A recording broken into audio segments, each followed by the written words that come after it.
আসসালামু আলাইকুম। আমি এখন আছি এনআইসিইউতে, মাতোয়াইল মেডিকেল, যেটা আইসিএমএইচ নামে পরিচিত। তার এনআইসিইউতে আছি আমি আছি আউটডোরে। এই এনআইসিইউতে আউটডোর আছে আর আছে ইনডোর। ইনডোরে রোগীগুলো ভর্তি থাকে, আর আউটডোরে আমরা সাধারণত যে রোগীগুলো আসে সেই রোগীগুলোকে স্ক্রিনিং করি। প্রতিদিন দেখা যায় প্রায় 100-র মতো রোগী আসে। তো আমরা যে রোগীগুলো আসে সেই রোগীগুলোকে আগে দেখে যাদেরকে মনে হয় যে চিকিৎসা দিলেই হয়ে যাবে তাদেরকে আমরা চিকিৎসা দিয়ে দেই। আর আমরা যদি মনে করি যে কোনো বাচ্চাকে ভর্তি করা লাগবে তাহলে ওই বাচ্চাগুলোকে আমরা ভর্তি দেই। তবে এর সাথে সাথে আমরা এই হাসপাতালের কতটুকু খরচ এবং এই হাসপাতালের এনআইসিউর যে রুলস রেগুলেশনগুলো আছে কী কী মানতে হবে, কীভাবে কী করতে হবে সেগুলো আমরা বলে দিই, এবং আসলে আমরা কাউন্সিলিং করে দিই যে এনআইসিউতে ভর্তিকৃত সকল বাচ্চারাই খারাপ। আল্লাহর কাছে দোয়া করতে হবে, কারণ যে কোনো সময় যে কোনো কিছু হয়ে যেতে পারে। তারপরেও দেখা যায় যে আমাদের বিভিন্ন সময় বিভিন্ন প্রেশার থাকে, অনেক খারাপ খারাপ রোগী ভর্তি দিতে হয়, বিভিন্ন রেফারেন্সে আসে, ওই বাচ্চাগুলোই সাধারণত বেশি মারা যায়। তবে এনআইসিউতে তো বাচ্চা মারা যাবে, এটাই স্বাভাবিক। আমার এখানে নিউরোটোলজি প্লেসমেন্ট চলছে প্রায় 3 মাসের। তো এখন প্রায় শেষের পথে, আর মাত্র 10 দিন বাকি আছে।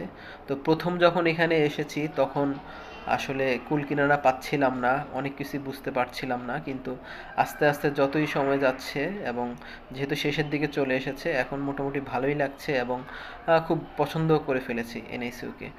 এখানে সবসময় খারাপ রোগীগুলো যেহেতু ভর্তি থাকে এবং একেবারে ছোট বাচ্চা, নাজুক বাচ্চার মায়েরাও অনেক টেনশন থাকে, বাবারা টেনশন থাকে।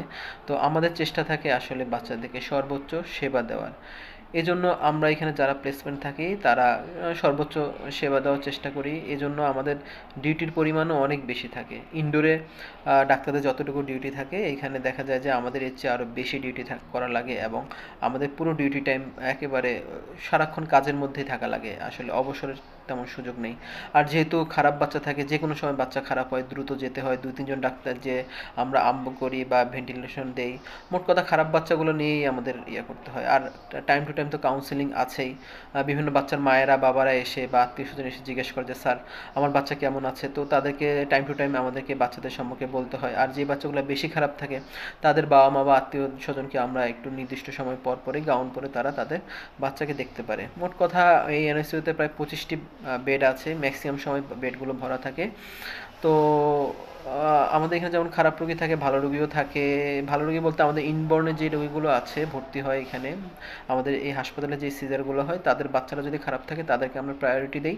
আর এরপর হচ্ছে আউটডোরে যে বাচ্চাগুলো আসে সেগুলোকে আমরা প্রায়োরিটি দিই। ধন্যবাদ।